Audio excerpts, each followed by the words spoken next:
back there as we go into the very first map of this very exciting best of 5. Not BDS. Team 1 versus Empire going head-to-head on Clubhouse. I'm not sure what's going on with that That'll graphic. be fixed. Don't worry. Don't worry It'll be fixed about at that. some point. They Yeah. didn't actually qualify retroactively. That didn't happen. Anyway, we'll get things underway here with Clubhouse. So, loading into Clubhouse, the ban's already started. It's going to be Thatcher, eliminated by Team 1 to start us off. Empire will answer with Habana. So this is already going to be one of those slow Clubhouses where the attackers don't have a lot of options. And, yeah, we've come to expect that with this map. The ban's something along these lines almost every time. Valkyrie is going to be the first defensive ban, and Team 1, they'll get the last. Let's see what they decide to get rid of. It's Mute. Interesting. So, trying to make the roam that much more difficult, and we'll see if that works out well for that final ban. Now, with all the bans locked in, and map number 1 ready to start, it's Team 1 on defense first, so they will get to decide where we go. Looks like they're going to go to Gym. Interesting. I like this. Yeah. Very, very interesting that that's where they'll choose to go. So, going to that offsite, what is typically referred to as the tertiary on this map. To start things off, I think that's smart for Team 1. You kind of set the tempo in a way that is off-keter, and it's going to make your enemy think a little bit harder about what they want to do going into this match. They'll have to reconsider their operator selection. We'll see. Now, there is a community poll for this match as well, in case you guys and gals were wondering. We've got a pretty simple one. It's essentially, is Team 1 that team? The answer, yeah. So are they that team? That is the question. Make sure you vote on that one. I'm pretty sure Bartosz came up with that. They couldn't fight back in the server, and they certainly can't fight back on Twitter, so. Oof. Oof. F in the chat for Sonics. I don't know why we're ripping on them, though. This is Team 1 versus Empire. We've got a really exciting one as they set up inside of Cash. This is a far extension for Team 1. Nothing abnormal, just, you know, an extension, as we're used to seeing on this map. I like the Mira, by the way. Mira is not always in play on this map. And using her is always exciting. Yeah. Well, we'll keep an eye on exactly what unfolds. It looked like Ali Mao was going to be running with that pulse, but is picked off of, so that's a little bit of intel that's gone. No Jaeger on the board, or sorry, I was going to say, we're going to have a Jaeger on the board this time, which will be in stark contrast to what we ended off the previous matchup yesterday with, which made it an absolute chaotic nightmare for the defenders. I suspect that things will be a little bit more standard with these two teams, just because of the way that the bans work out. And, well, the Mute ban is really the only one that catches my eye, as you talked about earlier on. Yeah, I like to see little bans like that when you know what to expect from your opponent and you're just going to go ahead and make it a little bit more difficult for them to do what they want to do. Empire are going to lose a little bit of structure with that Mute ban. I don't know if they're ready to provoke KDS here on blue, but he'll walk right into the waiting arms of JoyStiCK. Oh, but, he narrowly gets away, and JoyStiCK misses an opportunity. That is not JoyStiCK pictured in the camera. Levy, the leadoff kill. He takes out Dan. Down he goes. Scyther will follow, and Team 1, a chaotic defense to start off with. They miss an opportunity to secure on Scyther, but then they follow up with the Pokeball from Ali Mao, who picks up his second kill to start off this very first round. A really great full court press for Team 1, and Empire are being denied entry into the building. Cover me, reloading! Well, it's going to be a really tough one for Empire. It looked like they had the opportunity early on, but just things slipping by here and there, and 3 bodies on the floor already. I mean, this is a pretty auspicious start for Team 1. I mean, the main thing is, this is a gym defense, and Empire have struggled to take server. That doesn't bode well, Parker. No, not at all. They haven't, like I said, they have not been really granted access into the building. That deployable shield has been moved down. KDS will give his life away, but there's no follow-up from Red Stairs. A minute to go, and a grenade from ShepparD in hand, but he gets swung on as Ali Mao picks up kill number 3. Won't get more than that, as Always shuts him down, but still a huge deficit for Empire to claw themselves back from. You love to see the fact that Empire is still fighting back, and even though they're down, they are not quite out. It's Always the last player on his team, and it's the shield at the top of red once again to be the undoing of Empire. Team 1 take the first round. Obviously very happy about that performance. Historically, a very strong map for Team Empire, and if Team One can seal the deal here, then they'll set themselves up well, despite what the analyst desk thinks. Here's my thing with Team One. Oh, yeah? Every single time we talk about how they've been going on this miracle run and how nobody can shut them down. But I think in many ways, though they have momentum behind them, I think we're discrediting the way that they've played a bit at this event. They've been able to take out 2 formidable teams here in the playoffs and then made that incredible run on the last day of groups. They are very much the real deal, and they should be acknowledged as such. I still withhold judgment, Parker. I'm waiting for them to win this match, and if they do, then I would agree with you. Because my stance on it is this. Team One are a very young team, not only in terms of the roster inception, but also in terms of the ages on that squad. And I have seen countless young teams go on miracle runs, as you call them, and choke right at the end. So I'm not saying that's going to happen, but I am waiting to see what will happen before judgment is rendered, because this has been a very impressive one for Team One. I admit that, and I respect it a lot. So some of the siege that they've been playing is, I mean, borderline uncounterable in the way that it plays out. It's not necessarily structured. It's not necessarily aggressive. It's not necessarily just the individual. It's not the coordination. It's all of the different little factors combined in a way that is elevated to a level that other teams are just not ready for. And I think that's the biggest thing. They are so good at making enemy teams not ready for them. I mean, look at Empire in that first round. Empire was not expecting, on a gym defense, to have so much trouble getting into cash. In all fairness, Empire did have a slow start against Team BDS. That's true. And we all know how that turned out. And this is a best of 5. So there's plenty of ground to try to come back from. Right. And just a brief reminder, in case you missed it, it's been talked about a little bit here and there, but as you can see at the top of your screen, this is a best of 5 with no map advantage, obviously, because there's, well, no loser bracket. So you're going to have a real, true result here with, you know, all the way to the bitter end spelt right all over it. Well, this is a downstairs defense now on Church, but just like previous rounds, Team One are going to play up top. This is a roam that was famously made by Space Station, a team that Empire eliminated from this event. Ooh. Obviously, there's a very different look down here. And oh no, JoyStiCK, he capitalizes though. Always swings on out, and that's easy for the Russian Cyborg to lead off round number 2. Wow, that was scary for a second there, Parker. I was about to scream siege timing at the top of my lungs, but Alamo not able to take out JoyStiCK. Oh, it's possibly a second. Yes, indeed. Dan gets KDS, and now Team One find them 2 down. It's not going to be easy to recover this, but if there's any team I would put my bet on, it would be Team One in this situation. Neskin quite intent to go down swinging as he crosses over through the window, but his duel with Dan does not work out, and on the retreat, he's nowhere to be found. Levy gets one on to Always. That's the first member of Empire to perish, as Neskin is finished off by Dan on his second pick. The 2 remaining members from Team One will look to coalesce around the basement, but Lagonis is still holding steady up top, watching that billiards table. He's got his back to the bathroom. He's going to need to make a play here, Parker. Obviously, being down 2 players is not ideal. So the fact that Lagonis has not been droned out and is not a known quality, especially with a Jacqueline play, is really unfortunate. If JoyStiCK decides to scan those feet, though, and oh no, he gives away his position, and they're well aware now, and Lagonis will just straight lose the fight to ShepparD, leaving Levy in the 1 versus 4. Great work by Dan there on his 3-piece. Levy downstairs, he has no denial, just an impact at his disposal. And Dan is going to tear that up completely. Levy getting droned out. 30 seconds remain for them to find this last member for Team One. Empire looking to equalize as they take the kitchen hatch as well. Levy has some marks into the hallway, and JoyStiCK's attention is elsewhere. That's an easy double kill for Levy. ShepparD getting the diffuser down, and 2 eyes from Empire will be watching it. Explosive re-entry to Church, but Levy's going to need a prayer here. Firing through the wall, and he gets finished off by Scyther. Levy guns him down. Obviously not pious enough, Parker, and an unfortunate round there for Team One, as they will go 1-1 here with Empire. Well done on the structure from Empire to bring that so decisively in their favor. It's the roam clear, starting off with 2 kills and then following it up with a 3rd.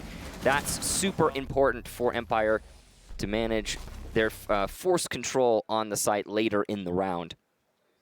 So, with that, not as slow of a start as what we saw the last time Empire was up on that stage in their match against BDS yesterday.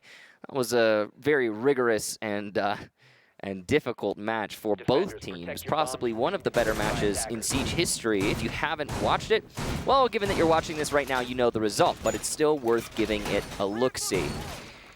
Now, it's going to be a cash defense here. Team 1 have gone to every bomb site so far that you do go to on this map. Of course, bar is not included in that list, even though it is technically an option.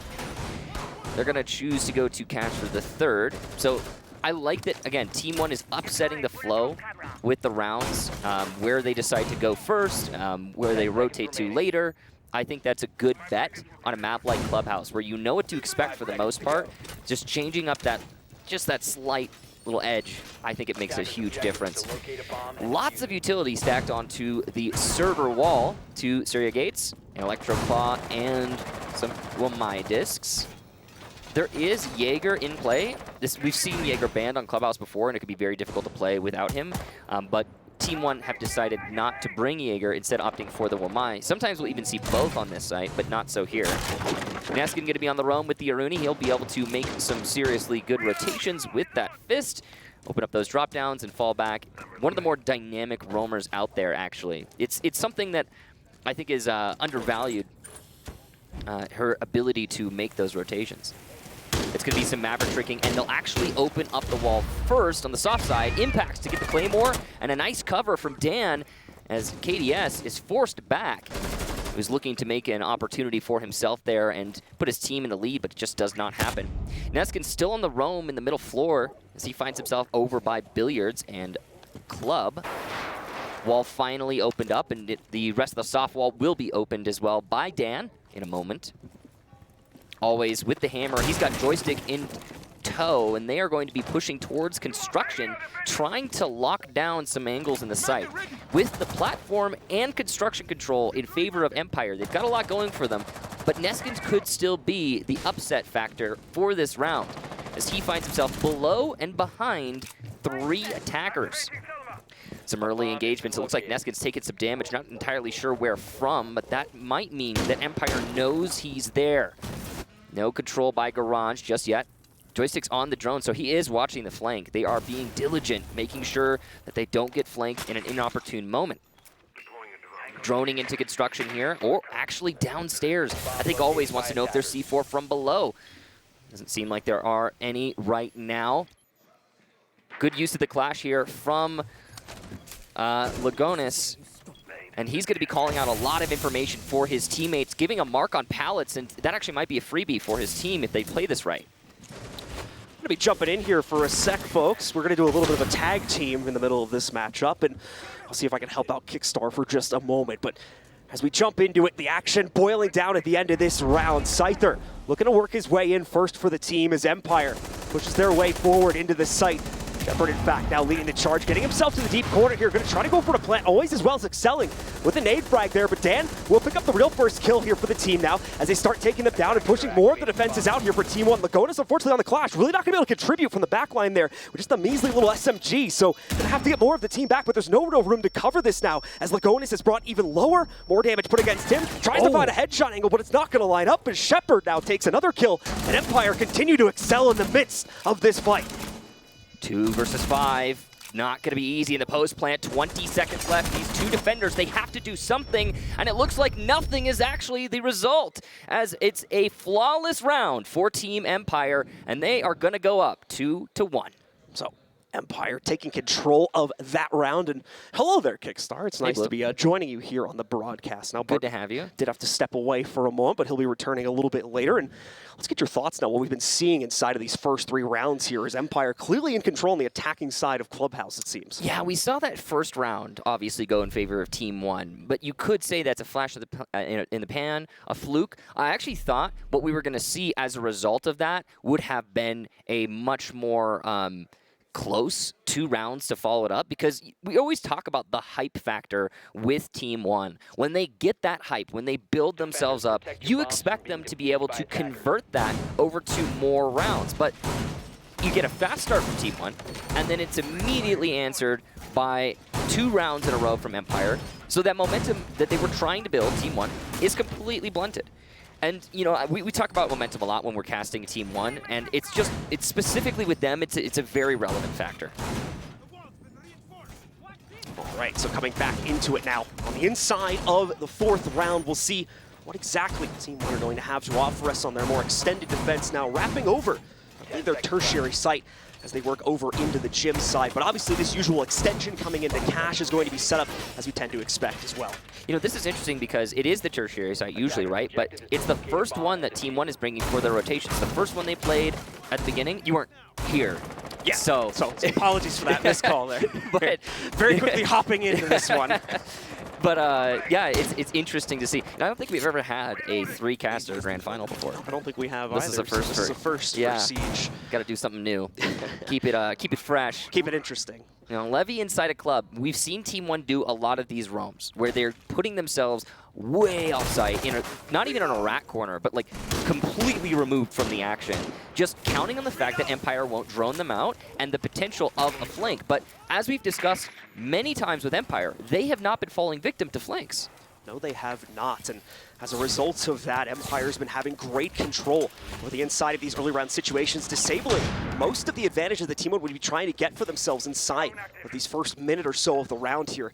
Speaking of that early action now from Empire, already opening up the balcony pathway. They're going to move their way forward and start to, beginning at least, of the clear out over here towards the top of red. Alamau's position quickly deteriorated. He does have a second reinforced shield to play off of there, but it is only to support for the play coming out. Nitro Cell also chucked, but it's way too early, unfortunately. No one from Empire going to fall victim to that. Yeah, bad timing here for Team 1 right now. And Empire, you can see a lot more passive on their clear for cash. They've realized that this is an integral part of the site, but we were talking about the flanks and how important they could be. How the Empire has not been falling victim. It's the first kill for Team 1, and it's Neskin onto Scyther over by Cash. That cash hold still maintaining its position here for Team 1. And if Empire are not going to be able to work their way past this could be a major issue going into the late round. Even worse now, KDS sneaking in, but just as I say that, 2 trades come out from Empire's. Always and Dan strike true, knocking out a large part of the defenses. Important to note, of course, that cash setup still very much alive, but now that they've lost the player count, they're going to fall back and play into the site. I think that's the right call. We've hit the last minute here, and there's only 3 players on each team. You may as well force yourself back and just say, you know what, we'll hold the bottlenecks we know will give us the most advantage here.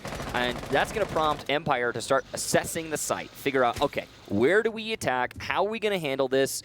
Is it going to be a balcony push? Will they be able to get open Jacuzzi? I doubt it. They could possibly with ShepparD, but no time, I don't think. There's no time. So they're going to have to brute force their way in through construction. And the first player to move in is going to have the case as well. So Lagonis dropping out ShepparD limits the capability for Empire as they try to shift their way over, still to try and take some logic control away. Lagonis is happy with the kill he's got, and he's not going to hold the aggressive angle against the mirror window any further. It does open up a little bit of a pathway here for Empire, but still not a clean one in any extent. Always going to hop over into Logi, try to challenge Lagonis around the corner. He's got the M590 primed for this fight. Members of Empire will try to take it at long range, but it won't work out. Yes, a 1-for-1, and now a second. Hold on here for Always as he's got a triple on the round. 5 seconds left to hunt down Neskin, though. He'll look for him behind the mirror window. That's incorrect, and that hop will seal the deal in the round. The wrong call and the wrong play gives Team 1 their second round. And you know he would have landed the shot, Blue. You could just tell from Always landing those shots inside of office. He was primed and ready. SMG-11, highest DPS automatic gun in the game.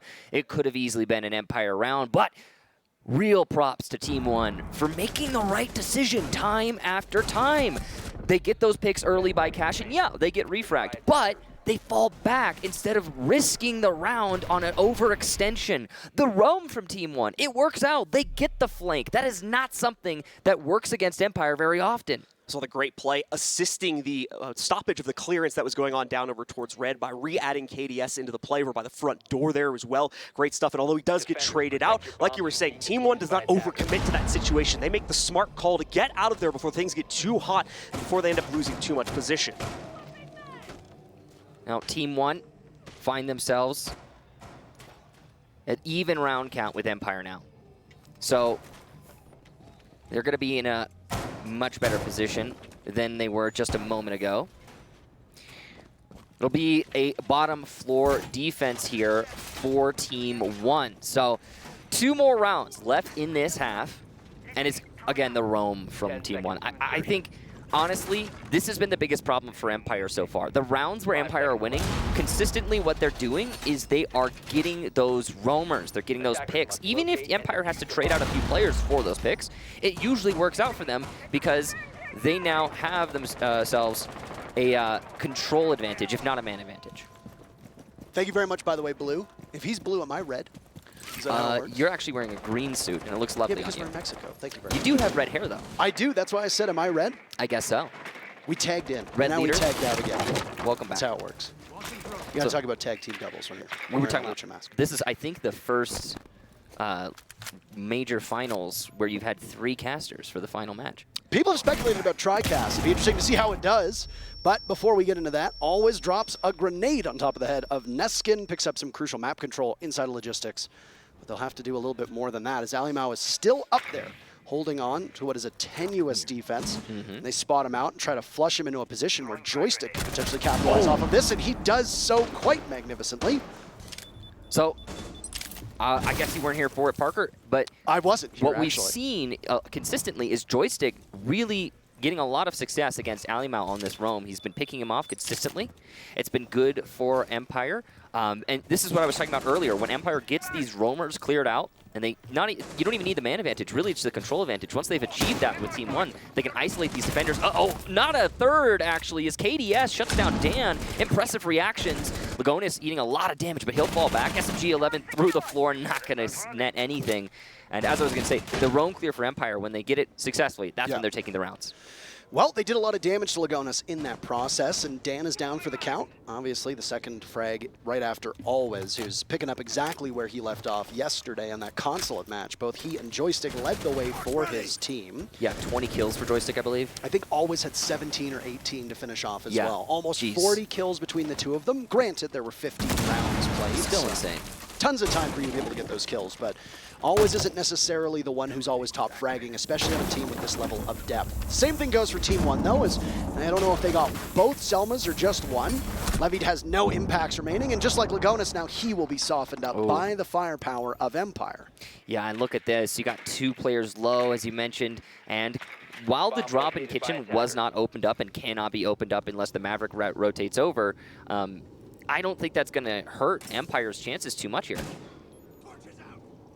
They're sitting on the bomb site right now, just waiting. The spread towards the back of Arsenal, also holding control of blue. A small line of sight opened up by ShepparD as he reflexively fires through it. Can't find anything, though, and Levy takes one down before KDS falls. There's Always. He heads through Dirt Tunnel and only to isolate the last player of Lagonis, and they do just that as Empire grabs the lead. Okay, now here's the scary thing right now if you're Team 1. They haven't been playing scared. They've been playing their siege. They've been playing aggressive. They've been on that roam. And it just hasn't been working as consistently as it has against other teams. Now, we did talk about this briefly yesterday when casting the BDS and Empire match. It was a topic for discussion. Team 1 are, in a way, in terms of playstyle, hard countered by Empire. They would have been hard countered in playstyle as well by BDS. I mean, that's just a matter of fact. Because the way that Team 1 plays, they tend to try and leverage, well, I guess the word is negligence, and there's not a whole lot of that on Empire. There just isn't. There aren't as many opportunities that Empire are going to present you with. We've been seeing Team 1 consistently on the roam, and sometimes it's working out. More times than usual against Empire, so that's very impressive. But the consistency is not there, and it's going to cause some problems later in this best of 5, I believe. Well, no real mood yet as to which team is going to prevail, but Empire taking 3 rounds on Clubhouse thus far is a pretty good scoreline for them on what is historically known as a defender-sided map. Yep. And I always use the word historically because you never really know how a map is going to play out. Consulate is relatively evenly balanced. And then they decided to ban Jaeger last night, and all hell broke loose. That was so, fun. I mean, small changes here can be made. The mute ban from Team 1 is potentially self-inflicted if it's hurting them on defense, and that's something to note as well. Yeah, and I think it's going to help them against Empire when Empire switches onto defense, so keep that in mind. Now, we've got a gym extension here. This is not a gym defense. They've just decided to extend. They're going to lose somebody early on. JoyStiCK takes down Neskin. Now, this is the type of thing that we talked about earlier. I'm guessing that roamer was over by Club. Didn't actually see the corpse, but that's the type of roamer that Team 1 has been trying to do consistently, and it's working sometimes, it's not other times. I think Empire is well aware that it's happening now, and it's at a point where it's not going to work anymore. Opening up the wall well ahead of time so that the Maverick in and the Blowtorch can open up the rest of the panel clear as day. This is something that we've seen a number of teams do here, and the wall will just immediately fall once ShepparD can get that middle beam. It's a split take from Empire now as 1 minute is gone in the round. The focus is over towards Jacuzzi. Lagonis could end up getting pinched with the position that he's playing off of. Levy floats through construction, and I think Lagonis gets the call that it's time to get out of there. That's the right time to do so, so you've still got half of the round to go. Bomb located by attacker. So, with that time factor here, Empire have control over by Master still. Ali Mao creeping up the stairs, SMG in hand. There's no dedicated flank watch here for Empire. It'd be very easy for Ali Mao to exploit this. They'll set up some drones for flank and then be able to pull off and execute based on that intel. Mirror window popped on out, and it will eject as Lagonis has very firmly made his way to the top of red stairs. Ali Mao here still on the flank. Will they be able to spot him? That's the real question. Nice shot on a joystick. He just goes right under the radar, but now Scyther's aware of this position.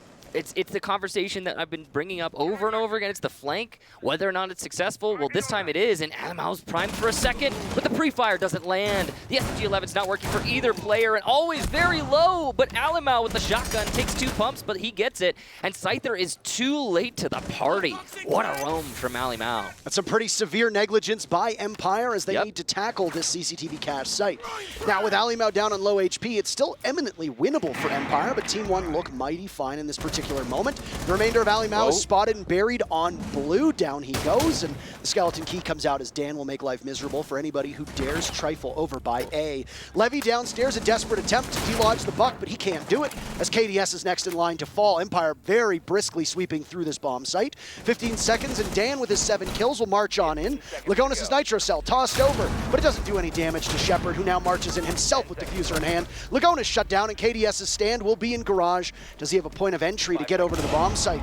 An impact goes out, but it can't really do anything. He's still got 1 remaining. A fraction of HP as the diffuser is planted, and Empire look to secure this first half. 4-2, beautiful shot from KDS, though. He's going to have to find Dan. This is a challenging endeavor. Dan has looked mighty fine throughout this matchup. He's now down below in the very similar spot that most Bucks will play in that post plant. Sit underneath the diffuser. Wait for KDS to get to the diffuser and try to disable it. The good news is that that skeleton key will kill him through the floor with how little HP KDS has. Only 10 seconds remaining for the Wamai of Team 1 to get on it, and he'll do just that.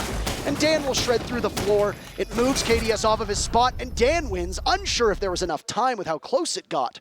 The first half goes in favor of Empire, 4-2. Well played there from Dan, and, well, okay, Parker, I feel a little bad here because I have to stand corrected. Empire, I said they didn't really have a lot of negligence. They didn't leave a lot of opportunities for their enemy, but we saw tons just there, right there. That 2-piece from Ali Mao, yeah. Now, obviously, they got the cut, and Ali Mao didn't make it back to the site. He was traded out later in the round, and that's great for Empire. They're recovering their situation. By the way, real quick, I just have to say I've never seen JoyStiCK so immersed in a round as I saw him on that replay. Did you see it? I did. That was crazy. Did you not see him yesterday when he slapped his head after he got killed by Shaco? Yeah, well, that was, I mean, okay, great clip. In a positive way, I guess. It was funny. Yeah. Wrong kind of anime. Yeah. No, but as I was saying, Empire were very negligent in that round. You pointed it out, and you're absolutely right. Now, luckily for them, that was the last round of the first half, and they recovered it, which is in a way very impressive. So yeah, Team 1 down 4-2 on Clubhouse, and we're gonna go to the second half.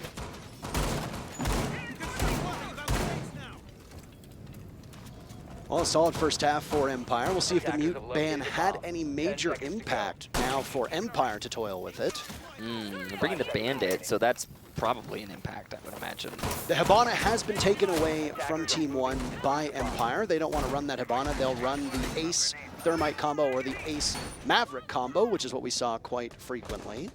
Thermite, in fact, not an operator that is trotted out by Empire anywhere near as much as the other hard breachers. For Team 1, Thermite, and for all of Latin America, in fact, Thermite a far more common hard breacher than in other regions. It's something that's actually been quite common throughout LATAM for the last number of years. They can keep introducing new hard breachers, but Thermite always tends to be their favorite. I really like Thermite because as a hard breacher, he... Like as a man? Like, have you sat down and talked to him? You know, I've never done that. You never say, so how do you know if you like him? I think What if you talk to him and he like... turns out to be a douche? What if he puts the milk in the bowl before the cereal? I probably wouldn't like him as much. That's very fair. Yeah. But you do like him in this regard. I like him in that he provides a useful function for his team and in this game. How about that?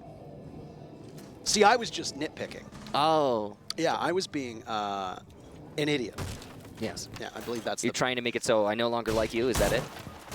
Well, we casted quite contentiously yesterday, and I'd say we did a pretty good job. So It was pretty good. It was really entertaining. Exactly. So We got to do something more. maybe relive that magic here now, but you want to make sure that this game is kept close in that regard. It's incumbent upon Team 1 to try and figure some things out as they spray through the floor off of that intel. The mirror window is popped out, and the Monty of Ali Mao is ready to march in through the jacuzzi breach that's been opened up.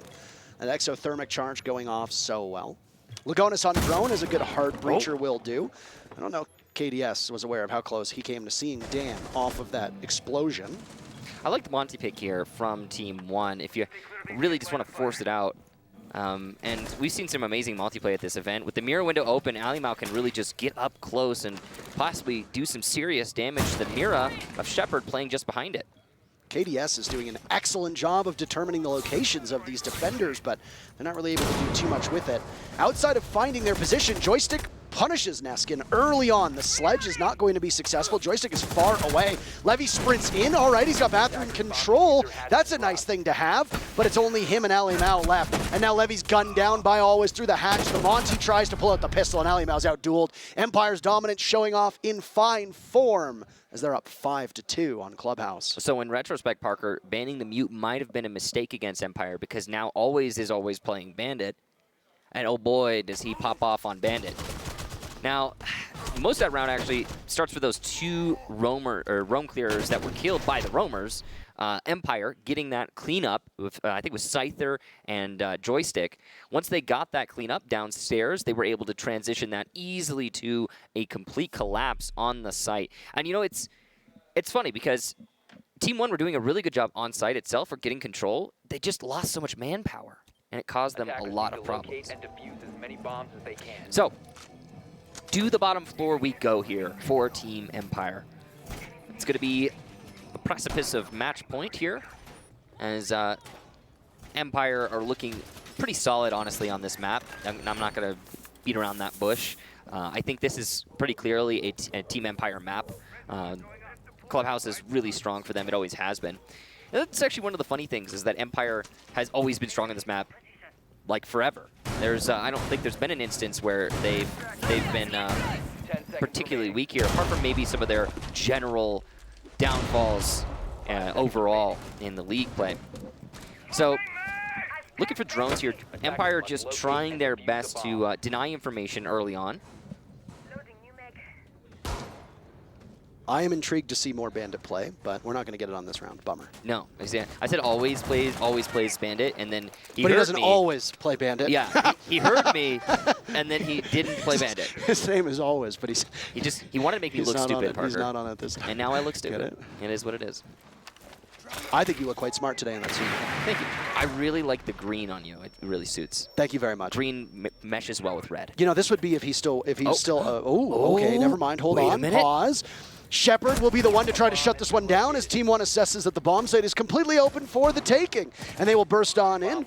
Empire on a retake right now as they open up some of this church wall, but the Monty is in to hold them off. KDS taking some damage. Down he goes. JoyStiCK on the re-entry. Plant goes down. Scyther sees one. Levy falls two.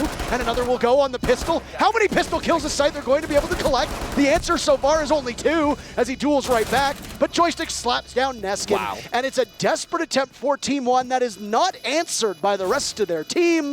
Celebration for Team Empire now as they move to match point. They're giving it away, Parker. Okay, is it time for a free real estate? Really? I mean, they did, though. I mean, Empire just gave side away. And it's free. Come get it. Come get your damn land. Now, the thing is, that's a really disappointing round for a number of reasons. Team 1, they realize, oh my, site's free. Empire are not holding it in the slightest. They have one anchor, and that's it. And even though they realized that, they weren't able to do anything with it. So it's disappointing, Parker, especially when you get that post-plant. And it's really impressive for Empire. Don't get me wrong. I'm not trying to take anything away from them. Great retake. I love the assertiveness of their retake. The fact that they're like haphazardly using their C4s to get site control again. They know they shouldn't take a risk, and they're not trying to play out the time. They're just saying, yeah, we'll go for it. But I'm more taken by my disappointment for Team 1, who had firm site control, plant down, all players up, man advantage, 5v4. I don't know. Admittedly, a disappointing start for Team 1 here on Clubhouse. This is the Empire that so many teams across the world feared on this map, though. And with what we saw yesterday out of their matchup against BDS, it's no surprise that Empire are coming in banging on all cylinders. Right. It's been a much longer period of time since Team 1 7-0'd Liquid on Consulate, but this is a tough one. I mean, Empire had already knocked Team 1 out of SI 2021, as was discussed. I think Empire matches up significantly better than BDS, and this was something that you and I actually talked about in our cast yesterday. So it's come to fruition so far through this first map, but there's still 4 more to go. Yeah, I do. I think everyone just, if you're watching this right now and we're getting a little ahead of yourselves, then I just want to say, best of 5. No map advantage. We've got a lot of Siege left to play. You need 3 maps to win it. It's going to go a lot longer. And we'll probably see some back and forth here. Team 1 certainly do not look like themselves right now, but they've got lots of time to find themselves. It's a daunting play right now from Team 1 as, oh, ShepparD could have started things off with a kill onto the Maverick, but he misses that opportunity. He's a little bit far behind the ball. Yeah. Because of that, Team 1 are capable of surviving. They do not want to forfeit that first pick. Empire have looked absolutely lethal. And when you've got JoyStiCK and Dan playing as well as they have, it doesn't matter what the other 3 players are doing, by the way, but when JoyStiCK and Dan are on this level on their own, the best teams in the world struggle against them. But then you add that third punch of Always, as he's actually top frag on the team, which is incredibly impressive at this present moment. Oh, Dan looking for a play, and he's going to get it! Down goes Levy, but the bikes will save him.